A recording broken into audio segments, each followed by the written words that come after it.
Kerajaan Majapahit, supremasi kejayaan Nusantara. Raden Wijaya merupakan pendiri dari Kerajaan Majapahit. Raden Wijaya terkenal menjadi raja yang tegas dan bijaksana. Raden Wijaya wafat pada tahun 1309 dan dilanjutkan tahtanya oleh Jayanegara. Pada pemerintahan Jayanegara, Majapahit banyak diterpa kesulitan dalam negeri. Pemberontakan terjadi karena ketidakpuasan politik.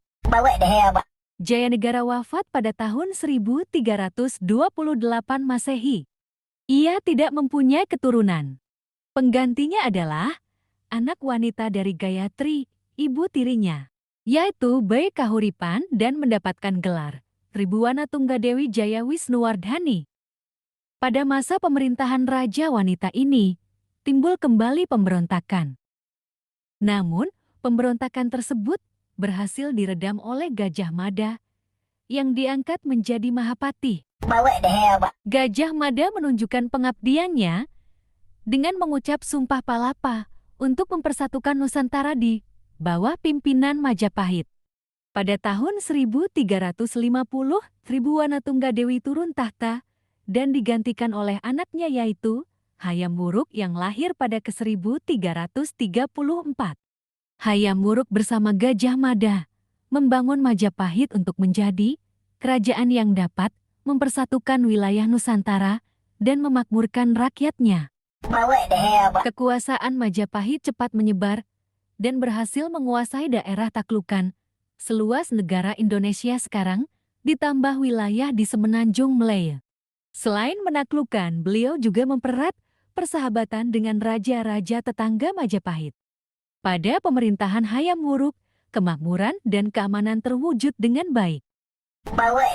Gajah Mada wafat pada 1364 dan menimbulkan kesulitan. Siapa yang dapat menggantikannya? Pada tahun 1389 Hayam Wuruk wafat dan digantikan oleh menantunya Wikramawardhana. Pernikahan antara Hayam Wuruk dan salah satu selirnya mendapatkan anak laki-laki yang bernama Bray Wirabumi.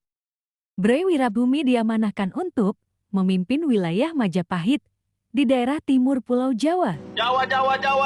Majapahit dikisahkan terpecah menjadi dua antara kekuasaan Wikramawardhana dan Bray Wirabumi pada peristiwa Paregreg. Peristiwa Paregreg ini berakhir dengan kalahnya Bray Wirabumi. Namun, peristiwa Paregreg ini sangat berdampak bagi keutuhan Majapahit. Tiongkok yang sudah sejak lama mengganggu kekuasaan Majapahit berusaha kembali memikat daerah-daerah di luar Jawa. Kalimantan Barat, Melayu, dan Palembang lepas dari kekuasaan Majapahit. Menyusul Malaka dan daerah lainnya yang kemudian melepaskan diri. Wikramawardhana wafat pada 1429 dan kemegahan Majapahit seakan menuju ke arah keruntuhan. Peradaban Hindu-Buddha yang menjadi awal dari peradaban masa sejarah di Indonesia berlangsung berabad-abad sampai kemudian pengaruh Islam datang. Peradaban Hindu-Buddha membawa dampak positif bagi bangsa Indonesia. Peradaban Hindu-Buddha meninggalkan banyak jejak yang masih dapat dikaji dan dinikmati oleh kalian. Masa Hindu-Buddha banyak meninggalkan peninggalan yang cukup banyak. Beberapa di antara peninggalan tersebut adalah candi, seni pahat patung, seni ukir, arca dari logam, dan hasil kesusastraan. Candi berasal dari salah satu nama untuk Dewi Durga yaitu Candika. Bangunan candi dibangun untuk memuliakan orang yang telah wafat, khusus untuk para raja dan orang-orang terkemuka. Seni pahat patung hubungannya dengan patung dewa.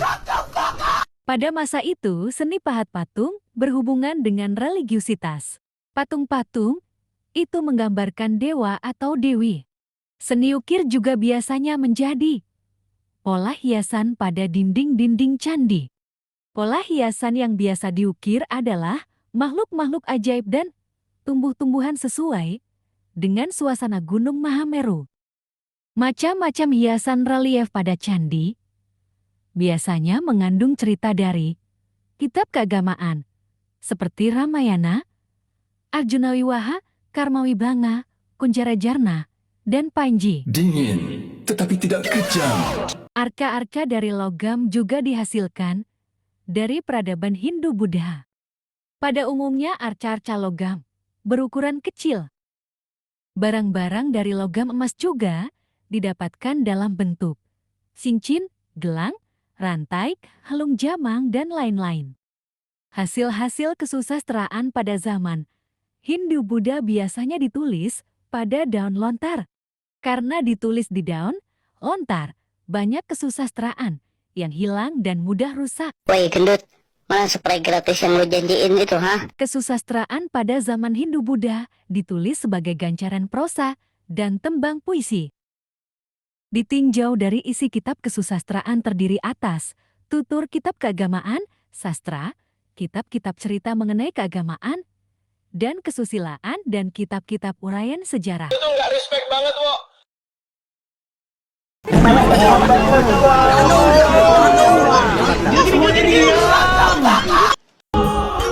Dingin, tetapi tidak kejam.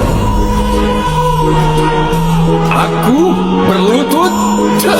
Tidak akan.